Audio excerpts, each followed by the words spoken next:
জাতীয় মসজিদে জাতীয় কোনো ইস্যু নিয়ে কেউ আসে না। জাতীয় মসজিদ, কিন্তু জাতীয় কোনো ইস্যু নিয়ে এখানে কোরআন সুন্নাহর আলোকে, শরীয়তের আলোকে এই বিষয়ে আমাদেরকে গাইড দেন, এই কথা বলার জন্য এখানে কেউ আসে না। আসে শুধু পানি পড়ার জন্য, আসে হুজুর দোয়া রাখেন, দোয়া করেন, এই কথার জন্য।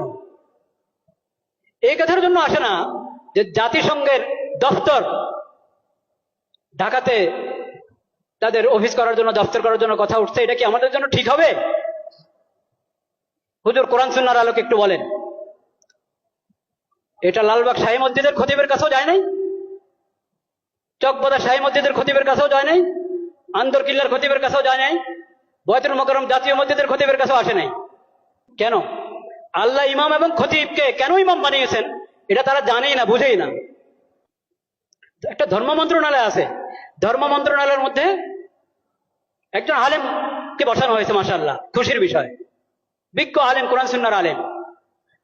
তো যে কোনো বিষয় দেশের প্রথমত ধর্ম মন্ত্রণালয় থেকে অনুমোদন নিতে হবে, ধর্মীয় দিক থেকে এখানে আপত্তি আছে কিনা, এই বিষয়ে ধর্মের নির্দেশনা কি, ওখান থেকে প্রথম অনুমোদন নাও, তারপরে অন্য ফয়সালা, অন্য মশওয়ারা।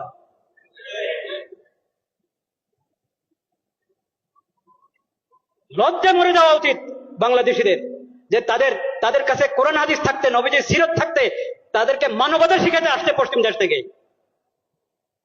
লজ্জা মরে যাওয়া উচিত।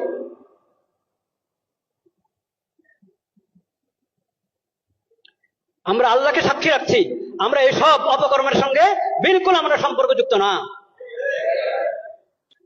আল্লাহ সাক্ষী, আমরা এই ধরনের সমস্ত কর্মকাণ্ড থেকে সম্পর্কহীন। কাকে এখানে পাঠাবে জাতিসংঘের পক্ষ থেকে? আবাসিক সমন্বয়কারী। ওই আবাসিক সমন্বয়কারী কি জানেন? সমকামী।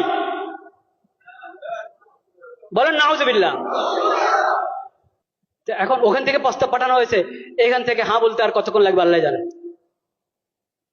যদি বিবেক থাকে, যদি বর্তমান সরকার ভালোই তো করছিল, অনেক কাজ তো ভালোই করছিল, সুন্দর করছিল, এই শেষ সময় যদি নিজের ইজ্জত রেখে যেতে চায়, তাহলে তাদেরকে এই দপ্তর এর ফয়সালা উদ্রহ করতে হবে এবং এই ধরনের এই বিকৃত মস্তিষ্ক লোকদেরকে, বেহায়া বেলাদা লোকদেরকে এই দেশে আসার অনুমতি দেওয়া থেকে বিরত থাকতে হবে। শেষ সময় নির্বাচনের ঘোষণা করে এখন নিজের ইজ্জত নষ্ট করবেন আপনারা? এইসব হারাম কাজ অন্তর্বর্তীকালীন সরকার করক তাও হারাম, নির্বাচিত সরকার করক তাও হারাম, যেই করক এসব কাজ হারাম। ঈমান রক্ষা করো, ঈমান রক্ষা করো, চরিত্র রক্ষা করো। ঈমান বিনষ্টকারী, চরিত্র বিনষ্টকারী, আখলাক বিনষ্টকারী কোনো কিছুর অনুমোদন এই দেশে চলতে পারে না। এটা তাওহীদের জমিন।